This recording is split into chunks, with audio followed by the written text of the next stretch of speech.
Hello guys, welcome back to my YouTube channel. അപ്പോൾ പുതിയൊരു വീഡിയോയിലേക്ക് എല്ലാവർക്കും സ്വാഗതം. അപ്പോൾ ഇന്ന് നമ്മളിന്ന് പോകാൻ പോകുന്നത് കൊല്ലം സാമ്പ്രാണിക്കൊടി എന്ന് പറയുന്ന സ്ഥലത്താണ്. അവിടെ ചെറിയൊരു പരിപാടികളായിട്ട് ഇന്നത്തെ ഈവനിങ് ഞങ്ങൾ അവിടെ സ്പെൻഡ് ചെയ്യാനായിട്ട് പോവുകയാണ്. അപ്പോൾ ബാക്കി വിശേഷങ്ങൾ അവിടെ ചെന്നിട്ട് കാണാം. സാമ്പ്രാണിക്കൊടിയിൽ പോകണമെന്ന് നമ്മൾ കുറേ ദിവസം കൊണ്ട് ഇങ്ങനെ പ്ലാൻ ചെയ്യുന്നുണ്ടായിരുന്നു. അപ്പോൾ നോക്കിയപ്പോൾ നമ്മൾ വിചാരിച്ചു കുറേ ദൂരെയായിരിക്കും, നമ്മുടെ കൊല്ലത്തുനിന്ന് കുറച്ച് ദൂരെയായിരിക്കും സാമ്പ്രാണിക്കൊടിയിൽ നിന്ന്. പക്ഷെ നമ്മുടെ വീടിൻ്റെ അവിടെ നിന്നൊരു കഷ്ടിച്ചൊരു 20 മിനിറ്റ് മാത്രമേ ഉള്ളൂ കേട്ടോ അങ്ങോട്ട് ട്രാവൽ. അപ്പോൾ നമ്മൾ ഈ ഗൂഗിൾ മാപ്പ് നോക്കിയപ്പോഴായിരുന്നു മനസ്സിലായത്. അങ്ങനെ പോകാൻ വേണ്ടിയിട്ട് ഞാനും ചേട്ടനും അച്ഛനും അമ്മയും കൂടാണ് പോകാൻ വേണ്ടിയിട്ട് ഇറങ്ങുന്നത്. അപ്പോൾ അത് നല്ലൊരു ക്ലൈമറ്റും കാര്യങ്ങളും ഒക്കെയാണ്. അങ്ങനെ ഏകദേശം ഒരു 3:30-4 മണി ആവാറായ സമയത്താണ് കേട്ടോ ഞങ്ങൾ പോയത്. അപ്പോൾ അവിടെ ഒരു 5 മണി 5:30 വരെ ഉള്ളൂ ഈ അങ്ങോട്ട് നമ്മുടെ ഒരു സ്ഥലത്ത് ചെന്നിട്ട് വേണം നമ്മൾ ഈ ഐലൻഡിലേക്ക് ബോട്ടിൽ പോകാൻ വേണ്ടിയിട്ട്. അവിടെ 5:30 മുമ്പായിട്ട് ചെന്ന് കഴിഞ്ഞാലേ നമുക്ക് അവിടേക്ക് പോകാൻ പറ്റത്തുള്ളൂ. അങ്ങനെ നമ്മൾ ഗൂഗിൾ മാപ്പൊക്കെ ഇട്ട് പോവാണ്. ഒരു 15-20 മിനിറ്റ് ട്രാവലേ ഉള്ളൂ. മെയിൻ റോഡൊന്നും പോകണ്ട, നമ്മുടെ അവിടെ നിന്ന് ഒരു കട്ട് റോഡുണ്ട്, അതുവഴി കയറിപ്പോയി കഴിഞ്ഞ് കഴിഞ്ഞാൽ നമുക്ക് എളുപ്പത്തിൽ എത്താൻ പറ്റും. അങ്ങനെ നമ്മളത് സാമ്പ്രാണിക്കൊടിയിലേക്ക് പോവാം.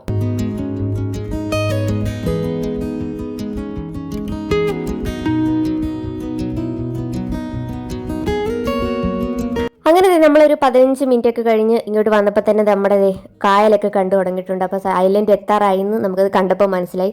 നല്ല കാറ്റും കാര്യങ്ങളൊക്കെ ഉണ്ടായിരുന്നു കേട്ടോ. നല്ല ഉച്ചയൊക്കെ കഴിഞ്ഞൊരു വെയിലൊക്കെ മങ്ങുന്ന സമയമായതുകൊണ്ട് തന്നെ നല്ലൊരു ക്ലൈമറ്റും കാര്യങ്ങളൊക്കെയാണ്. അവിടെ രാവിലെ ഈ പരിപാടിയും കാര്യങ്ങളൊക്കെ ഉണ്ട്. പക്ഷേ എനിക്ക് തോന്നുന്നു ഈ ഒരു ഈവനിങ്ങിൽ പോകുന്നതായിരിക്കും നമുക്ക് കൂടുതലും നല്ലതെന്ന്. അപ്പോൾ ഇവിടെ എല്ലാം പേ ആൻഡ് പാർക്കിംഗ് ഉണ്ട് കേട്ടോ. എല്ലാം കുറേ ഇങ്ങനെ ഗ്രൗണ്ട് പോലെ ഓരോ പറമ്പ് എടുത്തിട്ടിട്ട് അവിടെ എല്ലാം പാർക്കിങ്ങിന് വേണ്ടിയിട്ട് കൊടുത്തിട്ടുണ്ട്. അപ്പോൾ ഇതുപോലെ ഓരോ റോഡിൽ ആൾക്കാർ നിന്ന് നമ്മളിങ്ങനെ വിളിക്കും. അപ്പോൾ നമ്മൾ കയറ്റി പാർക്ക് ചെയ്യുക. അപ്പോൾ 30 രൂപയാണോ എത്രയാണെന്ന് ഓർക്കുന്നില്ല. പേ ആൻഡ് പാർക്കാണ്. അപ്പോൾ നമുക്കവിടെ പൈസ കൊടുത്തിട്ട് വണ്ടി പാർക്ക് ചെയ്യാം. ഇതുപോലെ ഓരോരോ ഗ്രൗണ്ട് ചെറിയത് ഒത്തിരി ഉണ്ട്. ഈ ഒരു ഗ്രൗണ്ട് മാത്രമല്ല, നമ്മൾ മുന്നോട്ട് പോകുമ്പോഴും ഒരുപാട് സ്ഥലങ്ങളിൽ ഇങ്ങനെ ആൾക്കാർ, അവർക്കും അതൊരു വരുമാന മാർഗ്ഗം.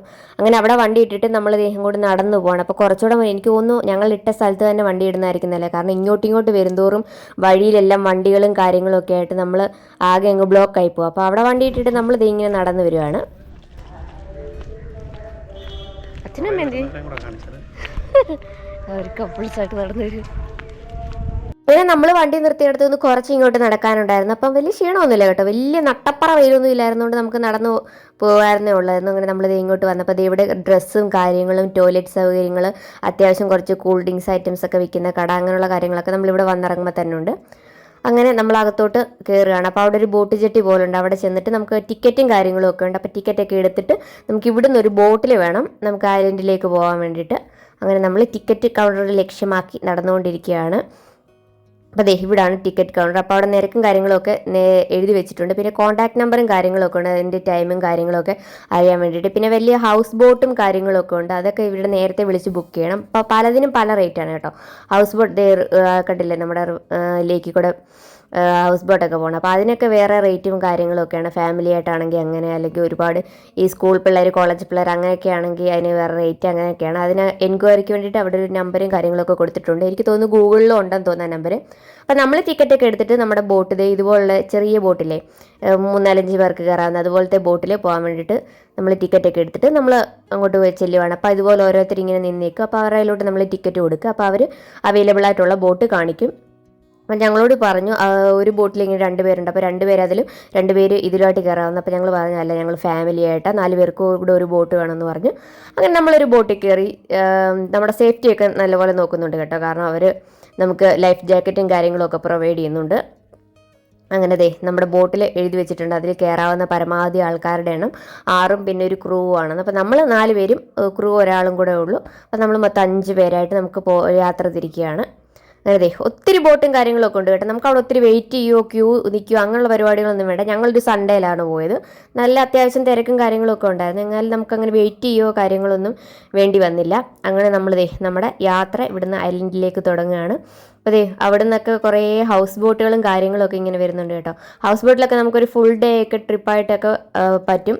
അതിൻ്റെ റേറ്റും കാര്യങ്ങളൊന്നും നമുക്ക് അറിഞ്ഞുകൂടാ. അത് അവിടെ അവരെ എൻക്വയറി നമ്പറിലൊക്കെ വിളിച്ച് ചോദിച്ചു കഴിഞ്ഞാൽ അറിയാൻ പറ്റും. അങ്ങനെ ഹൗസ് ബോട്ടുകളും കാര്യങ്ങളൊക്കെ പോകുന്നു. അങ്ങനെ നമ്മളിവിടെ നിന്ന് നേരെ ഇനി സാമ്പ്രാണിക്കൊടി ഐലൻഡിലേക്ക് പോവാം.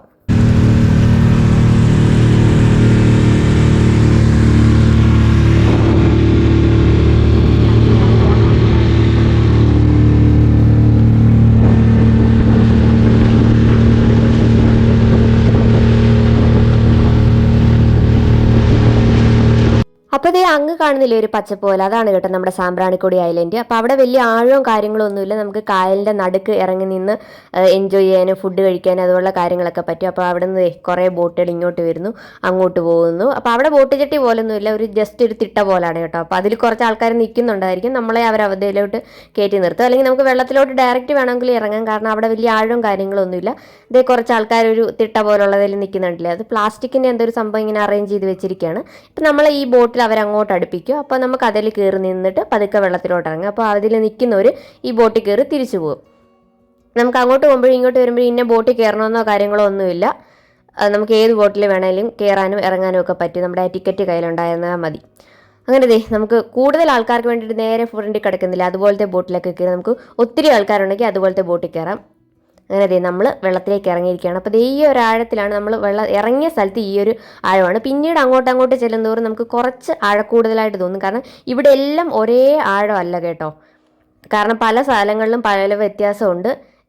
അതായത് നമ്മൾ ഒരേ ഒരു അളവിൽ മാത്രമായിരിക്കത്തില്ല ആ ഒരു ഏരിയ ഫുള്ള്. അപ്പം നമുക്ക് കുറച്ച് ആഴത്തിന് വ്യത്യാസം വരും.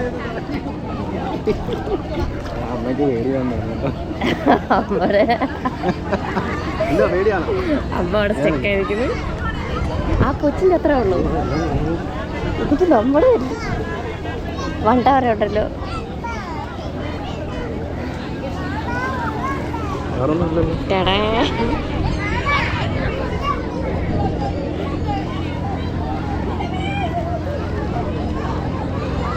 ഇത് അവിടെ കാണാൻ പോയിട്ടിരുന്നോ, കുറച്ച് ഉണക്കിയിട്ട് കാറ കയറിയാൽ മതി, ഇല്ലെങ്കിൽ നാളെ 3 പോകേണ്ട കാറ. അവരൊക്കെ പോയി, നമ്മള് പുറകെ.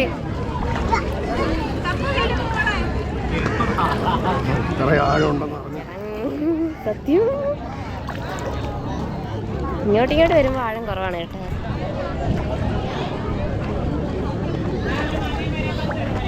എനിക്ക് കസാരയൊക്കെ ഇട്ടിരിക്കുന്നത് കച്ചവടക്കാരാണോ? നമ്മളാ വെളുത്ത് കാണുന്നവിടുന്നല്ലേ വന്നത്? അല്ല, അവിടെ നിന്നല്ലേ വന്നത്?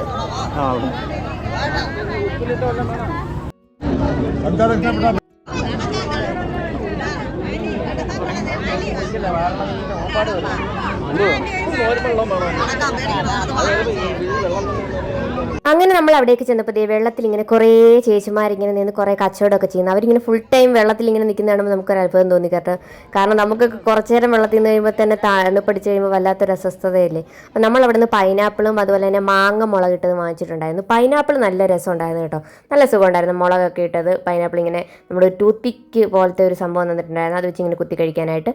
പക്ഷേ മാങ്ങ വലിയ രസമൊന്നും ഉണ്ടായിരുന്നില്ല കേട്ടോ, ഒരുമാതിരി വാട്ടമാങ്ങയുടെ ഒരു ടേസ്റ്റ് ആയിരുന്നു. മാങ്ങ കുളത്തിലായിരുന്നു, പൈനാപ്പിൾ പറയാതിരിക്കാൻ പറ്റത്തില്ല, നല്ല അടിപൊളി ടേസ്റ്റ് ഉണ്ടായിരുന്നു. ഞങ്ങൾ 2 സെറ്റ് പൈനാപ്പിൾ വാങ്ങിച്ച് കഴിച്ചിട്ടുണ്ടായിരുന്നു. അപ്പോൾ എല്ലാ ഐറ്റംസും ഉണ്ട് കേട്ടോ. മാങ്ങയുണ്ട്, മാങ്ങയൊക്കെ നമ്മൾ അവിടെ നിൽക്കുമ്പോൾ തന്നെ അവർ കീറി മുളകിട്ട് തരും. പിന്നെ ഉപ്പിലിട്ട ഐറ്റംസ്, നമ്മുടെ ഈ ഗോലി സോഡയില്ലേ, ഗോലി സോഡയൊക്കെ ഞാൻ കുറേ നാൾക്ക് ശേഷം ഇവിടെ വെച്ചിട്ടാണ് കേട്ടോ കാണുന്നത്. അങ്ങനെ ഗോലി സോഡയുണ്ട്, കാര്യങ്ങളൊക്കെ ഉണ്ട്. അപ്പോൾ എല്ലാവരും വാങ്ങിച്ച് കഴിക്കുകയും അതുപോലെ തന്നെ ഇവിടെ കുഞ്ഞുങ്ങൾക്ക് വരെ നല്ല സേഫായിട്ട് നിൽക്കാൻ പറ്റുന്ന ഒരു ഏരിയയാണ് കേട്ടോ ഈ ഒരു ഏരിയ. അവിടെ ഭയങ്കര ആഴവും കാര്യങ്ങളൊന്നുമില്ല, നമ്മുടെ ഒരു മുട്ടിന് താഴെ വരെ വെള്ളമുള്ളൂ. അപ്പോൾ ഗോലി സോഡ വാങ്ങിച്ച് കുടിച്ചിട്ടുണ്ടായിരുന്നു. അപ്പോൾ ഞാൻ ഈ ഒരു കളറിലുള്ളത് ആണ് വാങ്ങിച്ച് ഗോലി സോഡയാണ് കുടിച്ചിട്ടുണ്ടായിരുന്നത്. പക്ഷേ ഇതൊരു കാശിന് കൊള്ളത്തില്ലായിരുന്നു. ചേട്ടനാണെങ്കിൽ കൊക്കക്കോളയുടെ ഫ്ലേവറിലുള്ളവരുണ്ടോ, ഞാൻ പിന്നെ അത് പകുതി തട്ടിപ്പറിച്ച് കുടിച്ചിട്ട് ഇത് ചേട്ടനെ കൊണ്ട് കുടിപ്പിച്ച് തീർത്തു. അത് കഴിഞ്ഞപ്പോൾ അവിടെ ഒരു മരമൊക്കെ ഉണ്ടായിരുന്നു, ആ കണ്ണിക്കണ്ട മരത്തിലൊക്കെ ചാടിക്കറി ഞങ്ങൾ ഫോട്ടോ ഒക്കെ എടുത്തുകൊണ്ടിരിക്കുകയാണ് കേട്ടോ. അങ്ങനെ നമ്മൾ വീണ്ടും പോയി ഒരു സെറ്റ് പൈനാപ്പിളും കൂടെ മരത്തിലൊക്കെ കയറിയതിന് ഷീഡൊക്കെ കഴിഞ്ഞ് കഴിഞ്ഞപ്പോൾ ഒരു സെറ്റ് പൈനാപ്പിൾ കൂടെ വാങ്ങിച്ച് കഴിച്ചു. ദേ കണ്ടില്ലേ, കുഞ്ഞുങ്ങളൊക്കെ ഭയങ്കര, അവർക്ക് കാരണം ആഴമൊന്നും ഇല്ലാത്ത സ്ഥലമായതുകൊണ്ട് ഭയങ്കര സേഫ് ആയതുകൊണ്ട് നമുക്കങ്ങനെ എൻജോയ് ചെയ്ത് വെള്ളത്തിലൊക്കെ എൻജോയ് ചെയ്ത് പിള്ളേരൊക്കെ ഭയങ്കര ഹാപ്പി ആയിട്ട് കൈയും കാലൊക്കെ ഇട്ടിട്ട് അടിച്ച് ഇങ്ങനെ നിൽക്കുന്നു. അപ്പോൾ നമ്മളെ കുറേ വള്ളക്കാർ കുറേ നേരം നമ്മളിങ്ങനെ അപ്രോച്ച് ചെയ്യും കേട്ടോ, കാരണം വള്ളത്തിൽ ഇങ്ങനെ കായൽ റൗണ്ട് അടിപ്പിക്കാമെന്ന് പറഞ്ഞിട്ട്. അപ്പോൾ പലരും പല റേറ്റാണ് പറയുന്നത്, ചിലർ 250 പറയുന്നവരുണ്ട്, 200, 150 പറയുന്നവരുണ്ട്. ഇനി പുള്ളി നമ്മളോട് ഇങ്ങനെ പറഞ്ഞ് ബാർഗെയിൻ ചെയ്ത് എനിക്ക് തോന്നുന്നു 150 ആയിരുന്നു എന്ന് തോന്നുന്നു, കാരണം കറക്റ്റ് ഇതറിയില്ല, കാരണം നമ്മൾ ബാർഗെയിൻ ചെയ്താണ് റേറ്റ് ഉറപ്പിച്ചത്. അങ്ങനെ വള്ളത്തിൽ നമ്മൾ കയറി പോകാൻ വേണ്ടിയിട്ട് പോവുകയാണ്. അപ്പോൾ എത്ര പേര് ഉണ്ടെങ്കിൽ, അതായത് നമുക്ക് ഗ്രൂപ്പായിട്ടൊക്കെ വള്ളത്തിൽ ഈ ഒരു വള്ളത്തെ കൊള്ളാവുന്ന എത്ര ആൾക്കാർക്ക് പോകാൻ പറ്റും. അപ്പോൾ നമ്മൾ ഫാമിലി ആയിട്ടുണ്ട്, നമ്മൾ 4 പേരെ മാത്രമായിട്ട് കൊണ്ടുപോകാമെന്ന് പറഞ്ഞിട്ടുണ്ട്. അങ്ങനെ നമ്മൾ റേറ്റൊക്കെ ഉറപ്പിച്ച് ഒരു സ്റ്റൂൾ പോലെ സംഭവം സ്റ്റൂളുണ്ട്, സ്റ്റൂൾ ഇട്ട് തരും. കാരണം നമ്മൾ വെള്ളത്തിൽ കുറച്ച് താഴ്ചയല്ലേ നിൽക്കുന്നത്, അപ്പോൾ ഇത്രയും ഹൈറ്റുള്ള വള്ളത്തിലോട്ട് കയറാൻ നമുക്കിങ്ങനെ പരിചയമില്ലല്ലോ. ഇവർ പറയുന്നുണ്ടായിരുന്നു ഇങ്ങനെ തിരിഞ്ഞിരുന്നിട്ട് കാല് അതിലോട്ട് ഇട്ടാൽ മതി, അപ്പോൾ നമുക്കങ്ങനെ പരിചയമില്ലാത്തതുകൊണ്ട് പിന്നെ സ്റ്റൂളൊക്കെ ഇട്ടിട്ട് നമ്മൾ സ്റ്റൂളെ കയറിയാണ് വള്ളത്തിലേക്ക് കയറുന്നത്. അങ്ങോട്ട് മാറി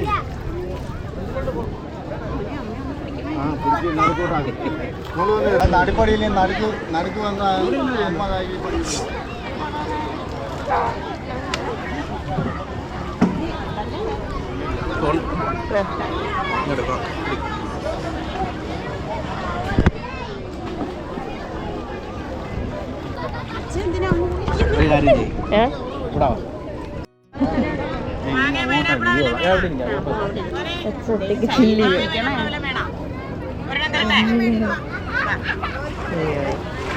പോയിട്ട് വന്നിട്ട് തരാം. എന്താ വേണം? പൈനാപ്പിൾ മതി.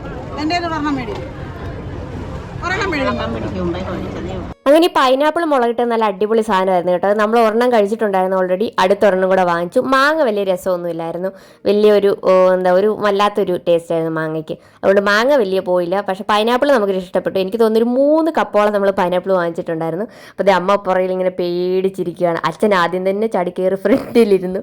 അച്ഛൻ്റെ ഇരിപ്പൊക്കെ കണ്ട ബാക്കിലിരിക്കുന്ന നമ്മളാരും പരിചയമേ ഇല്ലാത്ത പോലെ അച്ഛൻ ഒറ്റയ്ക്കിരുന്ന് എൻജോയ് ചെയ്തുകൊണ്ടിരിക്കുകയാണ്. അപ്പോൾ നമ്മൾ നമ്മുടെ ഈ സ്പീഡ് ഇതൊക്കെ വെച്ചിട്ടുള്ള മോട്ടറൊക്കെ വെച്ചിട്ടുള്ള വള്ളമാണ് കേട്ടോ, മറ്റേ തുഴയുന്ന സംഭവമല്ല. അതുകൊണ്ട് ഇത് നല്ല സ്പീഡിലാണ് പോകുന്നത്. അതിൻ്റെ കൂടെ നമ്മുടെ ആ വെള്ളത്തിൻ്റെ ആ തണുപ്പും നല്ല തണുത്ത കാറ്റാണ് ഈ കായലിൽ നിന്ന് അടിക്കുന്നത്. നല്ലൊരു അടിപൊളിയൊക്കെ കേട്ടോ. നമ്മൾ അവിടെ വരെ വന്നിട്ട് നമ്മൾ ആദ്യം കുറേ മടിച്ചു, ഈ വള്ളത്തിൻ്റെ യാത്ര വേണ്ട, ഇതൊക്കെ തന്നെ അല്ലേ കാണാനുള്ളൂ, പിന്നെ എന്തോ കാണാനാന്നൊക്കെ നമ്മൾ വിചാരിച്ചു. പക്ഷേ ഈ വള്ളത്തിലെ യാത്ര മിസ് ചെയ്തിരുന്നെങ്കിൽ അത് ഭയങ്കര ഒരു നഷ്ടമായി പോകാൻ. കാരണം ഒരു അടിപൊളി ഒരു യാത്രയായിരുന്നു. നമ്മളൊരു 100-150 രൂപ എങ്ങാണ്ടേ ഉള്ളൂ ഈ ഒരു വള്ളത്തിൻ്റെ 20 മിനിറ്റോ 15 മിനിറ്റോ എങ്ങാണ്ടാണ് ഇവർ നമ്മളെ റൗണ്ട് അടിച്ച് ഇങ്ങനെ കാണിക്കുന്നത്. നമ്മൾ ആ ഒരു രൂപ വളരെ തുച്ഛമായിട്ട് തോന്നി. കാരണം അതുപോലെ ഞങ്ങൾ വിചാരിച്ചു ജസ്റ്റ് അവരൊന്ന് ഇച്ചിരി മുന്നോട്ട് കൊണ്ടുപോയിട്ട് വളച്ചിങ്ങ് കൊണ്ടുവരുമായിരിക്കും. ഇവർ നല്ല ഏരിയയിൽ കവർ ചെയ്ത് ഞങ്ങളെ കൊണ്ടുപോയി. അതിൻ്റെ ഇടയ്ക്കിടയ്ക്ക് ഓരോരോ ഐലൻഡുകളുണ്ട്, പിന്നെ ഒരു ഫുഡ് സ്പോട്ട് പോലുണ്ട്, പിന്നെ ഒരുപാട് വീടുകളൊക്കെ ഉണ്ട് കേട്ടോ. ഈ വെള്ളത്തിൽ ഈ കച്ചവടം നടത്തുന്ന ചേച്ചിമാരുടെയൊക്കെ ആയിരിക്കും. അവരൊക്കെ എന്ത് ബുദ്ധിമുട്ടായിരിക്കും ഇല്ലേ, ഈ വെള്ളമൊക്കെ ഈ വെള്ളത്തിൽ ഈ വെള്ളപ്പൊക്കവും കാര്യങ്ങളൊക്കെ വരുമ്പോഴേ ഭയങ്കര ബുദ്ധിമുട്ടായിരിക്കും. കാരണം ഇപ്പം തന്നെ വെള്ളം തൊട്ടില്ല എന്നുള്ള രീതിയിലാണ് കരയിൽ നിൽക്കുന്നത്. ഇച്ചിരി വെള്ളമൊക്കെ പോയി കഴിയുമ്പോൾ അവർക്കൊക്കെ ഭയങ്കര ബുദ്ധിമുട്ടായിരിക്കും. അങ്ങനെ ഇത് ഓരോരോ ഐലൻഡുകളുണ്ട്. അപ്പോൾ നമ്മൾ ഒരുപാട് റീൽസിലൊക്കെ കണ്ടിട്ടുണ്ടായിരുന്നു മേരിലാൻഡ് ഐലൻഡ് എന്നും പറഞ്ഞിട്ട്. അപ്പോൾ ഈ വള്ളത്തിലുള്ള പുള്ളിയോട് ഞങ്ങൾ ചോദിച്ചു അവിടെ ഇറക്കുമോ എന്നൊക്കെ ചോദിച്ചപ്പോൾ പുള്ളി പറഞ്ഞു അവിടെ ഇപ്പോൾ അത്ര സേഫ് അല്ലാത്തത് കൊണ്ട് അവിടെ അങ്ങനെ ഇറക്കാറില്ല, എന്തൊക്കെ ഇഷ്യൂ ഒക്കെ നടന്നതുകൊണ്ട് ഇപ്പോൾ അവിടെ അങ്ങനെ വള്ളക്കാർ ഇറക്കാറില്ലെന്ന് പറഞ്ഞു. അപ്പോൾ അത് ഈ കാണുന്ന ഒരു ഫുഡ് സ്പോട്ട് പോലെയാണ് കേട്ടോ. അവിടെ അക്കോമഡേഷനും കാര്യങ്ങളൊന്നും ഇല്ലാന്ന് തോന്നുന്നു, ഒരു കഫറ്റീരിയ പോലുള്ള എന്തോ ഒരു സെറ്റപ്പാണ് ഇവിടെ കാണുന്നത്. നമ്മളവിടെ ഇറങ്ങുന്നില്ല, നമ്മൾ പറഞ്ഞു ജസ്റ്റ് വട്ടം ഇങ്ങനെ കറക്കി കൊണ്ടുപോയാൽ മതി എന്ന് പറഞ്ഞു. അപ്പോൾ ഇവിടെ വന്നിരുന്ന് കപ്പയും കക്ക അങ്ങനെയൊക്കെ ഓരോരോ ഫുഡ് ഐറ്റംസിൻ്റെയൊക്കെ ആ വെളിയിൽ അവർ ഒരു ബോർഡ് എഴുതി വെച്ചിട്ടുണ്ട്, എന്തൊക്കെ സാധനങ്ങളാണ് അവിടെ അവൈലബിൾ ആയിട്ടുള്ളതെന്നും കാര്യങ്ങളും നോക്കുക. അപ്പോൾ ഈ കായലിൽ നിന്ന് തന്നെ കായലിൽ നിന്ന് തന്നെ പിടിക്കുന്ന കക്കയും കാര്യങ്ങളൊക്കെ കപ്പയൊക്കെ തന്നെയാണ് കേട്ടോ. കപ്പയുടെ കൂടെ ഈ കായലിൽ നിന്ന് പിടിക്കുന്ന കക്കയൊക്കെയാണ് കറി വെച്ചും അതുപോലെ തന്നെ റോസ്റ്റ് ചെയ്തൊക്കെ തരുന്നത്. അപ്പോൾ അതിന് വേണ്ടിയുള്ള നെറ്റും കാര്യങ്ങളും ഒക്കെയാണ് കേട്ടോ അവിടെ ഇങ്ങനെ വെച്ചിരിക്കുന്നത്. കക്ക പിടിക്കാനും അതുപോലെ തന്നെ മീൻ പിടിക്കാനും ഒക്കെ കുറേ ആൾക്കാരൊക്കെ മീൻ പിടിക്കുകയും ഫിഷിങ് നടത്തുകയൊക്കെ ചെയ്യുന്നുണ്ട്. ഇതിൻ്റെ ഇടയ്ക്ക് വേറെ വേറെ വള്ളങ്ങളിലും കാര്യങ്ങളിലൊക്കെ ആയിട്ട് ഒത്തിരി ഈ ചൈനീസ് നെറ്റ് പോലുള്ള നെറ്റൊക്കെ ഇട്ടിട്ട് മീൻ പിടുത്തവും കാര്യങ്ങളൊക്കെ ഉണ്ട് കേട്ടോ. നമ്മുടെ ഈ ഒരു സമയത്ത് എനിക്കൊന്ന് രാവിലെയും സാമ്പ്രാണിക്കോടിയിൽ ആൾക്കാർ വരുന്നുണ്ട്, പക്ഷേ ഈവനിങ്ങിൽ വരുന്നതായിരിക്കും ഏറ്റവും നല്ലത്. കാരണം രാവിലെ എന്ന് പറഞ്ഞു കഴിഞ്ഞാൽ നമുക്കറിയാം ഒരു 8 മണി കഴിയുമ്പോൾ പോയിട്ട് നല്ല ചൂടായിരിക്കും. കാരണം വെയിലൊരു ദാക്ഷിണ്യം ഇല്ലാത്ത രീതിയിൽ സൂര്യൻ നമ്മളെ കരിച്ചു കളയും. പക്ഷേ ഒരു അസ്തമിക്കുന്ന ആ ഒരു സമയമാകുമ്പോൾ ഇതിൻ്റെ വെയിലിൻ്റെ കുറച്ച് പവറും കാര്യങ്ങളൊക്കെ കുറഞ്ഞിരിക്കും. അങ്ങനെ നമ്മൾ സാമ്പ്രാണിക്കുടി ഐലൻഡിൽ തിരിച്ചെത്തി ആ ചേച്ചിമാർക്ക് കുറച്ച് നമ്മൾ അങ്ങോട്ട് പോയപ്പോൾ പൈനാപ്പിൾ എന്ന ചേച്ചിമാർക്ക് പൈസയും കാര്യങ്ങളൊക്കെ കൊടുക്കാനുണ്ടായിരുന്നു. അവർക്ക് അതൊക്കെ കൊടുത്തിട്ട് നമ്മൾ തിരിച്ച് വന്ന് ഒരു ബോട്ടിൽ കയറി നമ്മൾ എവിടെ നിന്നാണോ വന്നത് ആ ഒരു പോയിന്റിലേക്ക് നമ്മൾ വന്നുകൊണ്ടിരിക്കുകയാണ്. അപ്പോൾ നമ്മുടെ സാമ്പ്രാണിക്കുടി യാത്ര ഒരു അടിപൊളി അനുഭവമായിരുന്നു കേട്ടോ. ഒരു രക്ഷയില്ലാത്ത കിഡിലൻ അനുഭവമായിരുന്നു. അങ്ങനെ നമ്മുടെ വീടിൻ്റെ അവിടെ നിന്ന് വലിയ ദൂരമൊന്നും ഇല്ലാത്തതുകൊണ്ട് ഇടയ്ക്കൊക്കെ ആണെങ്കിൽ നമുക്ക് ഇങ്ങോട്ടൊക്കെ വരണമെന്നൊക്കെ പറഞ്ഞിട്ടാണ് കേട്ടോ നമ്മൾ നമ്മുടെ ട്രിപ്പ് അവസാനിപ്പിച്ചത്. അപ്പോൾ നല്ലൊരു ഈവനിങ് ഒക്കെ സ്പെൻഡ് ചെയ്യാനൊക്കെ കൊണ്ട് നമ്മുടെ വീടിനടുത്തുള്ള ഒരു അടിപൊളി സ്ഥലമാണിത്.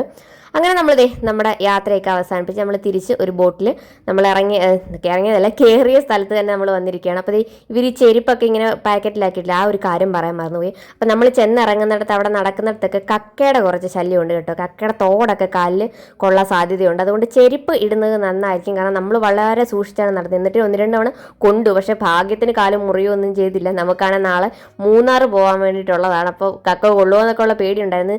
കാല് വേദന എടുക്കുന്നുണ്ടായിരുന്നു നടക്കുമ്പോൾ. അപ്പോൾ പോകുന്നവരൊക്കെ ചെരുപ്പ് കൂടെ കയ്യിൽ കരുതാൻ സൂക്ഷിക്കുക. അപ്പോൾ ഇന്നത്തെ നമ്മുടെ ഒരു കുട്ടി വ്ളോഗ് ഇവിടെ വെച്ച് നിർത്തുകയാണ്. നമ്മൾ തിരിച്ച് വന്നിട്ട് അവിടെ നിന്ന് ഒരു റെസ്റ്റോറൻറ്റിൽ കയറിയിട്ട് നമ്മുടെ ഏത്തയ്ക്കാപ്പും ബീഫും ഒക്കെ കഴിച്ചിട്ടുണ്ടായിരുന്നു കേട്ടോ. അവിടെ കുറച്ച് തിരക്കും കാര്യങ്ങളും ഒക്കെ ഉണ്ടായിരുന്നു. അതുകൊണ്ട് ഫുഡൊക്കെ ഓർഡർ ചെയ്താൽ കിട്ടാൻ കുറഞ്ഞ് താമസമായിരുന്നു. പിന്നെ വെളിയിൽ പോയി കഴിച്ചാൽ മതി എന്നൊക്കെ തോന്നിയായിരുന്നു. അങ്ങനെ നമ്മുടെ ഇന്നത്തെ ഒരു കുട്ടി ഈവനിങ് വ്ളോഗ് ഇത്രേ ഉണ്ടായിരുന്നുള്ളൂ. അപ്പോൾ വീഡിയോ ഇഷ്ടപ്പെട്ടതൊക്കെ ലൈക്ക് ചെയ്യുക, ഷെയർ ചെയ്യുക, സബ്സ്ക്രൈബ് ചെയ്ത് കൂടെ കൂടുക. അപ്പോൾ ഞങ്ങൾ ഞങ്ങളുടെ ഹണിമൂൺ ട്രിപ്പിന് വേണ്ടി നാളെ മൂന്നാറിലേക്ക് പോവാണ്. അപ്പോൾ അതിൻ്റെ കൂടുതൽ വിശേഷങ്ങളും വീഡിയോസും ഒക്കെ നമുക്ക് എത്ര പെട്ടെന്ന് കാണാം.